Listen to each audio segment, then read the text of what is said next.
Bonjour David Lisnard. Bonjour. Vous êtes le président de l'Association des maires de France, président du parti Nouvelle Énergie et maire de Cannes. Et on a du plaisir à vous recevoir pour le livre Ainsi va la France, publié aux éditions de l'Observatoire. C'est un livre, au fond, vous posez une question existentielle. Où va la France? Et alors vous apportez avec votre parti un certain nombre de réponses. J'avais presque envie de dire, où va la France? Elle va vers la guerre, là, comme le dit le président de la République? Il faut toujours espérer qu'on n'aille pas vers la guerre, déjà.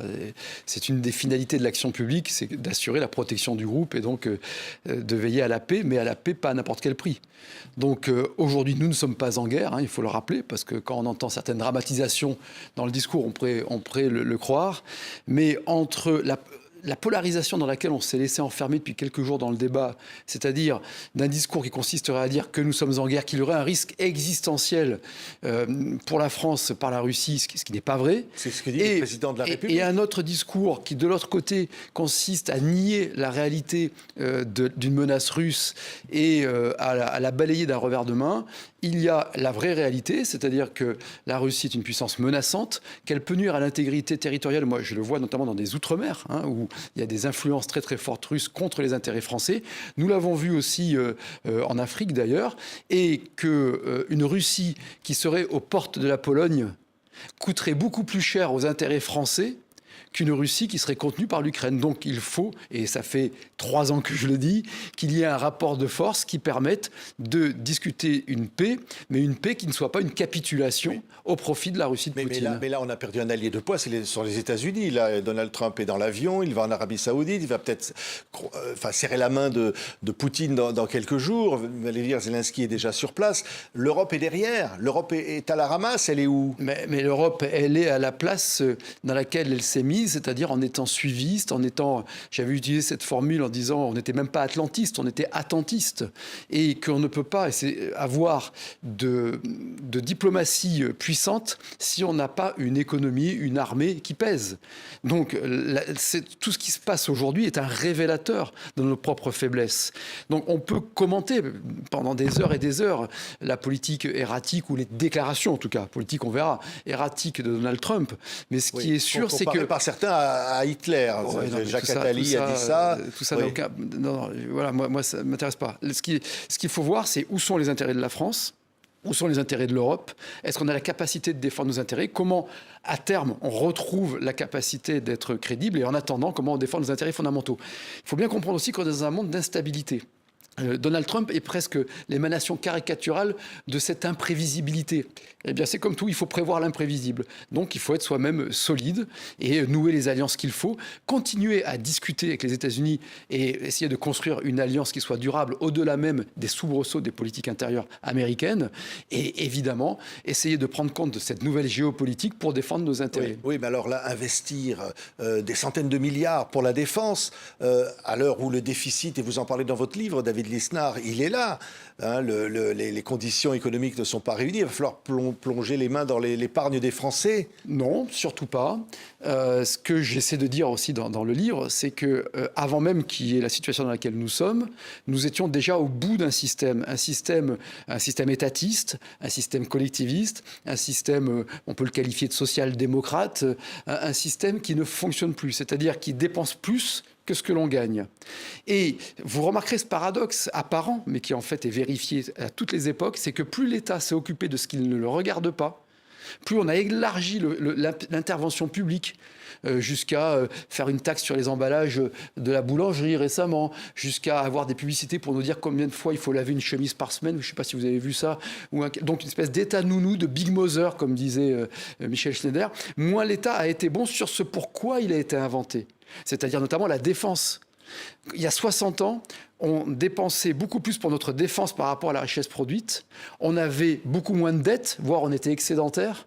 Et on était beaucoup plus en sécurité et qu'aujourd'hui. Donc, on est arrivé à un système où la bureaucratie, le conformisme, la technostructure, grâce ou à cause du laisser-aller des politiques, qui ont fait de la démagogie, qui ont flatté les opinions, qui ont multiplié les chèques et qui ont laissé le pouvoir aux technocrates, eh bien, à cause de cela, on est au bout d'un système. Donc, la nécessité de réarmer, de retrouver une armée, mais en fait, n'est qu'une traduction de plus de la nécessité de cultiver la performance publique, de regarder comment on fait de la productivité dans le service public, comment on donne confiance à nos fonctionnaires, comment on le dirige mieux. Bref, de faire en sorte que les contribuables ne soient pas perdants, parce qu'on est perdant en tant que contribuable. Nous payons plus d'impôts et de charges qu'ailleurs au monde, record du monde. Nous sommes perdants en tant qu'usagers, parce qu'il y a une dégradation dans les services publics. Au moment où on se parle, presque un quart des urgences hospitalières en France n'assurent plus ce qui fait la grandeur du service public, la continuité et l'universalité du service. Et on est pénalisé pour ceux qui travaillent dans le service public, puisqu'on a des fonctionnaires qui coûtent plus cher qu'ailleurs, mais qui gagnent moins qu'ailleurs. Donc on est au bout du bout d'un système social qui ne marche plus, et c'est pourquoi il faut le reprendre en main de façon puissante. Donc vous ne dites pas, comme certains, qu'au fond, cette peur de la guerre est agitée pour écarter les citoyens des soucis du quotidien, ou peut-être d'une réalité, on va en parler aussi, de la menace islamiste, par exemple. L'une menace n'empêche pas l'autre. Donc des menaces, il y en a beaucoup, mais ces menaces sont toujours fortes de nos propres faiblesses. C'est ce que j'essaie de démontrer. Et qu'aujourd'hui, il y a un déclassement vertigineux de la France. La richesse par habitant, on est passé du 6e rang mondial il y a 30 ans au 27e rang. Pour moi, le déclassement le pire, c'est le déclassement éducatif. On est dernier au classement PISA, ça devrait nous entêter, nous dire, alors que la France a tout doit être une grande puissance éducative et culturelle. Le déclassement scientifique, on a des grands chercheurs, beaucoup s'en vont, ils ne sont pas assez rémunérés, etc. Or, on a en nous la créativité, on a en nous la capacité de rebondir, mais c'est pourquoi j'essaie à travers ce livre de porter non seulement des constats lucides, parce que si vous ne faites pas le bon diagnostic, si vous avez décidé de la maladie avant de la diagnostiquer, vous n'aurez pas le bon remède. Mais j'essaie aussi de porter une espérance sécuritaire. Comment on retrouve de la sécurité? Comment on fait en sorte que l'État cesse de pénaliser l'immense majorité des gens qui respectent les règles et d'être impuissant avec la minorité de voyous? Comment on retrouve une espérance... Dur avec les faibles et faible avec les forts. Bien sûr, vous savez, quand l'État n'arrive plus à pénaliser l'abus, il pénalise l'usage. C'est-à-dire qu'il pénalise tout le monde. Et c'est de la multiplication des textes, de la bureaucratie, des réglementations absurdes. Mais dans tous les domaines, je pourrais vous faire on pénalise celui qui fait une infraction routière, mais on ne pénalise pas celui qui brûle des véhicules. Oui, c'est exactement ce que l'on vit tous les jours, quoi. Donc, bien sûr qu'il faut pénaliser l'infraction routière, mais pourquoi on est pénalisé quand on fait l'infraction routière? Parce qu'on est solvable, parce qu'on respecte les règles, etc. Donc, il faut retrouver une espérance sécuritaire, il faut retrouver une espérance économique, une espérance libérale, moi j'ose le terme, et une espérance éducative et scientifique. Et c'est ce que j'essaie de démontrer, non seulement sur les diagnostics, non seulement sur les principes que j'affirme, mais aussi sur l'énumération de... Il faut le comment faire.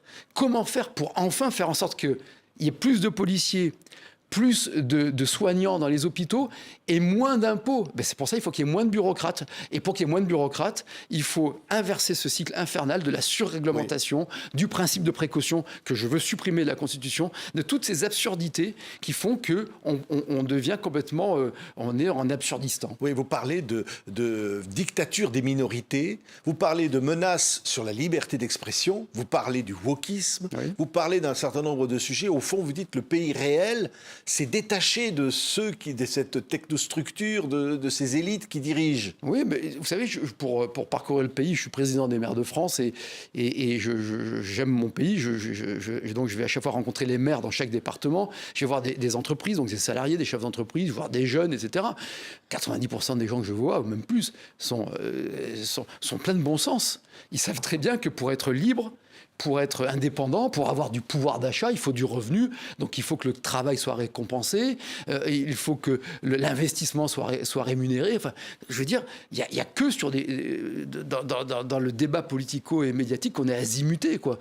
Il y a que dans les grandes villes qu'on entend des manifs comme on a vu hier, où on a les alliances quand même de wokistes, de gens qui vont défendre une espèce d'alliance sordide entre des islamistes et des gens qui défendent les LGBT+. C'est absurde. Les premières victimes de l'islamisme seront les LGBT+. Donc il y a quand même une dégradation dans certains milieux, mais qui sont des milieux importants, parce que c'est les médias, c'est les universités. Vous parlez de néo-tyrans. Oui, vous avez ce mot. C'est très fort. Hein. Oui, mais on voit bien qu'il y a des gens qui sont condamnés à mort sociale parce qu'ils ont été... Regardez, Jean Bennou, c'est ça qui était écologiste, qui était totalement innocent. Il a été totalement empêché d'exercer parce qu'il a été accusé à tort. Donc, il faut revenir à des choses simples. La démocratie, c'est un trésor, c'est très fragile. Ça nécessite de respecter l'égalité des armes devant la justice. Ça nécessite de respecter le principe de la présomption d'innocence. Ça nécessite de faire en sorte qu'on ne soit pas condamné a priori par un tribunal médiatique, par une espèce de morale, de macartisme inversé qu'on retrouve aujourd'hui dans les racialistes, dans les indigénistes et tous ces mouvements néo-féministes qui se font au détriment de l'universalisme républicain. Oui. Donc c'est tout cela que j'essaie de porter comme combat pour qu'on retrouve du bon sens. Et j'ai l'intime conviction qui est le fruit d'un constat. Moi, je ne suis guidé que par le principe de réalisme. Que la majorité du pays est très saine, que les gens veulent s'en sortir. Et avec mon mouvement Nouvelle Énergie, on veut être le mouvement des gens qui veulent s'en sortir et de la France qui veut s'en sortir. Mais on parlait de liberté d'expression, mais il y a des choses que vous n'acceptez pas. Par exemple, quand Rima Hassan, la députée insoumise européenne, déclare que le Hamas est un parti au sens des institutions internationales qu'il faut tout à fait accepter, un parti de résistance, on va dire, vous portez plainte contre elle. Alors, plainte, c'est très simple. Il y a toujours les totalitaires, les néofascistes, quels qu'ils soient, utilisent toujours l'inversion victimaire. C'est-à-dire qu'ils placent la victime comme bourreau, le bourreau comme victime. C'est ce qu'on a vu après le 7 octobre. Le deuxième élément, ils retournent l'argument de la liberté pour justifier leur volonté de destruction de la liberté. Donc, c'est à la loi et au contrat social de dire où s'arrête la liberté de nuire au groupe. Donc moi, ce que je veux, c'est de la liberté pour l'immense majorité des gens, mais beaucoup moins de liberté pour ceux qui veulent détruire la société. Et lorsque vous assimilez une assimilation terroriste, une organisation terroriste, qui viole, qui décapite, qui attaque, qui détient des compatriotes français, le Hamas a fait des otages qui étaient aussi des compatriotes, que vous les assimilez à de la résistance et que vous faites de l'inversion victimaire, vous voulez détruire la société. Moi, je veux préserver la société, et notamment la société qui permet d'avoir une liberté d'expression jusqu'à cette borne qui est celle de détruire la société. C'est des choses assez simples en réalité, mais ces gens-là vous mangent le cerveau. Ça a toujours été comme ça. C'est comme lorsque vous entendez des néo-féministes mener un combat contre le barbecue qui serait un signe de patriarcat. C'était Sandrine Rousseau, voilà. Ça. Voilà. Mais ne pas soutenir le combat des Iraniennes qui estiment que même si le voile est volontaire, c'est un signe de soumission et d'infériorisation de la femme. Oui. Donc c'est du bon sens et un peu de rigueur intellectuelle qui doivent nous permettre de respecter le mode de vie à la française, la République, l'universalisme républicain qui aujourd'hui est attaqué par tous ces gens. Mais entendre dans les rues de Paris le 8 mars crier Intifada, une manifestation féministe qui avait été interdite par le préfet de police et qui finalement a été autorisée par la justice, vous dites au fond, où est le pouvoir ? Oui, et puis surtout, où est le bon sens là aussi ? Parce que ça veut dire quoi, Intifada ? Moi, je suis attaché à la liberté du peuple palestinien de disposer d'un État souverain. Je suis pour 2 États. Je pense qu'Israël a aussi commis des crimes, etc. Je veux dire, c'est pas le sujet. Mais Israël a été victime du 7 octobre. Israël est une petite démocratie fragile. Il faut revenir à ça. Et le peuple juif a le droit d'être sur sa terre originelle. Et le peuple palestinien a le droit d'avoir son État souverain. Donc, on écarte tout ça. Ceux qui vous disent Intifada, en français, quoi l'intifada ? C'était un mouvement de révolte où on jette des pierres contre les chars en Israël. De quoi on parle ? De quoi on parle ? On est en France, là. Oui, donc il fallait l'interdire, cette manifestation. En tout cas, les manifestants ont donné raison au préfet qui voulait l'interdire.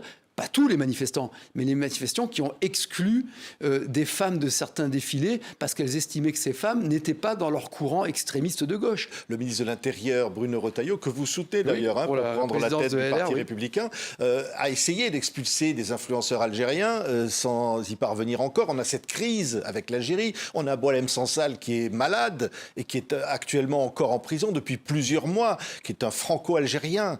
Vous avez là aussi envie de prendre part à ce combat pour demander la libération de Boualem Sansal. On a l'impression que le gouvernement français n'y parvient pas.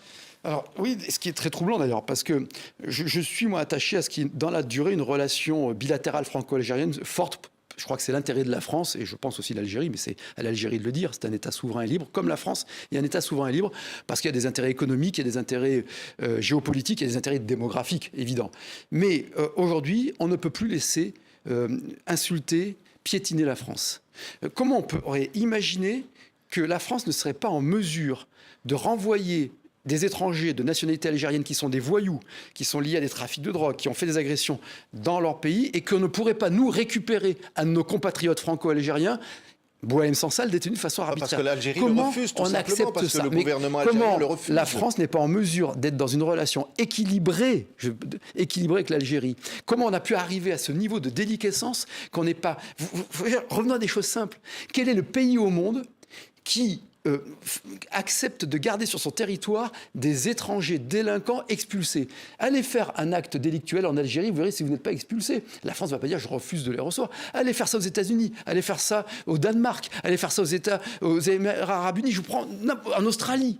Donc, comment on a pu arriver, nous, à être à ce niveau de niaiserie et de faiblesse que l'on n'est pas en mesure de dire vos ressortissants délinquants, vous les reprenez. Nos ressortissants que nous voulons reprendre, nous les reprenons. Mais c'est ce que dit Bruno Retailleau, mais le président de la République ne dit pas ça. Le président de la République dit on ne doit pas remettre en question, notamment les accords de 68 qui privilégient l'Algérie. Donc on a beaucoup d'outils pour discuter avec l'Algérie.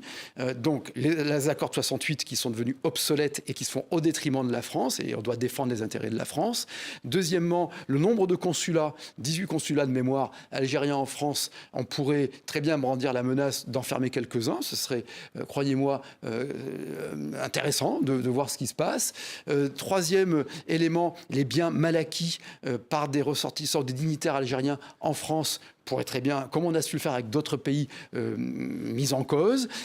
Enfin, l'accueil de dignitaires qui viennent se faire soigner en France. Donc, on a des outils de discussion. Il va falloir crever cet abcès. Ça va être difficile. Et ensuite, repartir sur une relation beaucoup plus saine avec l'Algérie. C'est au régime algérien de démontrer qu'il respecte, lui aussi, des libertés fondamentales. Comment peut-il accepter ce régime algérien? Comment peut-il dire « laissez-nous gérer » Boualem Sansal, qui a la double nationalité, donc qui est un ressortissant français, et refuser d'accueillir l'avocat de Boualem Sansal sur le territoire algérien. Enfin, on est où là? Que le régime algérien nous démontre qu'il respecte les principes fondamentaux d'une justice indépendante. Oui, et en même temps, on entend rappeler l'histoire coloniale de la France. On a vu Jean-Michel Apathy, qui est un journaliste à RTL, qui a quitté d'ailleurs sa fonction parce qu'il a parlé de multiples radours sur glane commis par la France en Algérie. Donc il y a une repentance qui continue sur ce sujet-là, peut-être qui ne rend pas les choses faciles dans la négociation. Il faudrait expliquer à tous ces gens-là qu'ils laissent l'histoire aux historiens et puis qu'on est au XXIe siècle. Parce que si on avait raisonné comme ça dans nos relations avec l'Allemagne, on n'aurait jamais réussi à travailler avec l'Allemagne. La relation entre la France et l'Allemagne a été d'une sauvagerie absolue. Et à un moment donné, on a dit on regarde l'avenir. Donc, bien sûr, que les historiens estiment ce qui a été du domaine du crime dans la colonisation, ce qui a été du domaine de l'apport, c'est pas mon sujet, moi. Nous sommes au XXIe siècle. L'Algérie a gagné son indépendance. Bravo à l'Algérie. Personne ne remet en cause cela. C'est un État souverain, respectable, avec un peuple jeune, qui a plein de qualités et dynamiques. Il n'y a pas de souci là-dessus. Mais la France elle-même, à son indépendance et sa souveraineté, doit être respectée comme telle, d'égal à égal. C'est quand même pas compliqué de comprendre cela. Et qu'on arrête les anachronismes. Toutes les époques, depuis le début de l'humanité, l'homme a été reptilien. Il y a eu des conquêtes des deux côtés. Il y a eu de l'esclavage partout sur Terre. Il y a un esclavage aujourd'hui en Afrique du Nord, en tout cas dans certaines zones d'Afrique, d'Africains subsahariens. Ça, c'est aujourd'hui. Donc, laissons l'histoire aux historiens. Ayons le sens de l'histoire, c'est très important dans la vie. Mais aujourd'hui, construisons autre chose. Et arrêtons d'être tétanisés par ces arguments qui ne sont très souvent que le paravent de l'incapacité de l'Algérie à construire son présent et à construire son avenir. C'est un pays, moi, je n'ai pas de lien avec l'Algérie familiaux d'aucune sorte, mais j'ai des liens amicaux avec des amis qui sont en Algérie présentement et qui me disent à quel point il y a une déliquescence de l'Algérie. Bon, mais c'est le problème de l'Algérie, c'est pas le problème de la France. Oui. Mais enfin, que diable, comment acceptons-nous la détention arbitraire d'un immense artiste qui est un compatriote français, puisqu'il a la double nationalité, l'honneur d'une patrie, c'est toujours de défendre ces ressortissants qui sont détenus de façon arbitraire dans le monde entier. Oui, toujours. Oui, toujours. Un mot quand même sur ces massacres d'Alaouites et de chrétiens en Syrie. Est-ce qu'il faut faire crédit tout de même au nouvel homme fort de la Syrie, islamiste, modéré? Est-ce que ça existe, un islamisme modéré? Est-ce qu'il faut l'accueillir en France comme Emmanuel Macron l'a invité? Et qu'est-ce que la France peut faire pour empêcher ces massacres? Je ne reprocherai jamais à une diplomatie de parler avec tout le monde. C'est le rôle de la diplomatie. C'est comme si on reprochait à un avocat de défendre un criminel. C'est le rôle d'un avocat. Donc la diplomatie française discute avec avec Poutine, avec la Chine, avec les États-Unis. Je prends des cas très différents. Avec tous les pays, c'est normal. C'est le rôle de la diplomatie. Il y a deux réalités. C'est que islamiste, qui est une maladie de l'islam et s'attaque d'ailleurs très souvent aux musulmans qui ne sont pas considérés comme assez radicalisés, eh bien ne peut pas être modéré. Ça n'existe pas. Est-ce que vous me diriez un nazi modéré, quoi? Ça n'a aucun sens. Voilà. Ben là c'est pareil. Donc ce sont des matrices de terreur, de massacre, de mort qui veulent imposer un mode de vie. Donc c'est du totalitarisme. Donc ça ne peut pas être modéré. Voilà.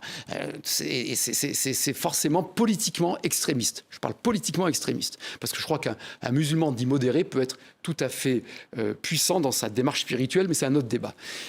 Premièrement, donc la réalité, c'est que les islamistes, quand ils ont un rapport de force qui leur est favorable, ils détruisent, ils prennent le pouvoir jusqu'à massacrer.